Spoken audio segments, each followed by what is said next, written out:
చంద్రబాబు నాయుడు గారికి ప్రత్యేక ధన్యవాదాలు తెలియజేస్తూ ఈ కడపలో జరిగినటువంటి ఈ యొక్క మహానాడు ద్వారా ఆశీస్సులు అందించినటువంటి ప్రతి ఒక్కరికి కూడా నా ధన్యవాదాలు తెలియజేస్తూ సెలవు తీసుకుంటున్నాను. జై తెలుగుదేశం, చంద్రబాబు నాయుడు గారి నాయకత్వం, లోకేష్ అన్న గారి నాయకత్వం, జోహార్ ఎన్టీఆర్.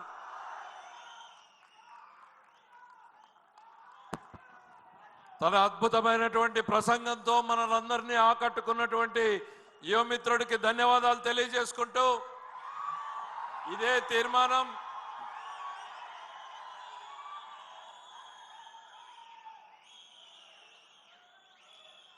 ఈ తీర్మానాన్ని బలపరచాల్సిందిగా శాసన మండలి మాజీ చైర్మన్ ప్రస్తుత ప్రభుత్వ సలహాదారుడు శ్రీ షరీఫ్ గారిని రావాల్సిందిగా ఆహ్వానిస్తున్నాను.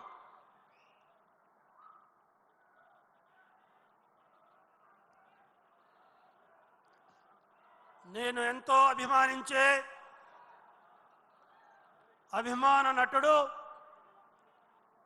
నన్ను రాజకీయంగా నిలదొక్కోవటానికి అవకాశం కల్పించిన విశ్వవిఖ్యాత నట సార్వభౌమ వ్యవస్థాపక తెలుగుదేశం పార్టీ అధ్యక్షులు శ్రీ ఎన్టీ రామారావు గారికి ఘనంగా నివాళులు అర్పించుకుంటూ నన్ను ఒక కింద స్థాయిలో ఉన్న నన్ను రాజకీయంగా ఎప్పటికప్పుడు ప్రోత్సహిస్తూ ఒక పట్టణ అధ్యక్షుడిగా ఉన్న నన్ను శాసన మండలి చైర్మన్గా చేసి ఆ రకమైన గౌరవప్రదమైన స్థానాన్ని కల్పించి నాకు గుర్తింపించి ఈరోజు కూడా నన్ను ప్రోత్సహిస్తున్న నా రోల్ మోడల్ అయిన శ్రీ నారా చంద్రబాబు నాయుడు గారికి ఈనాడు ఈ పార్టీని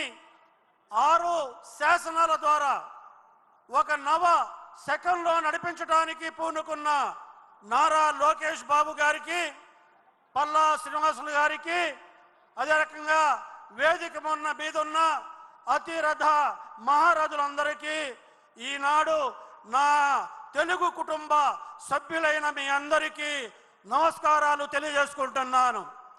ఒక ప్రత్యేకమైన తీర్మానం, ప్రతి మహానాడులో రాజకీయ తీర్మానం అనేది ఒక ప్రత్యేకమైనది.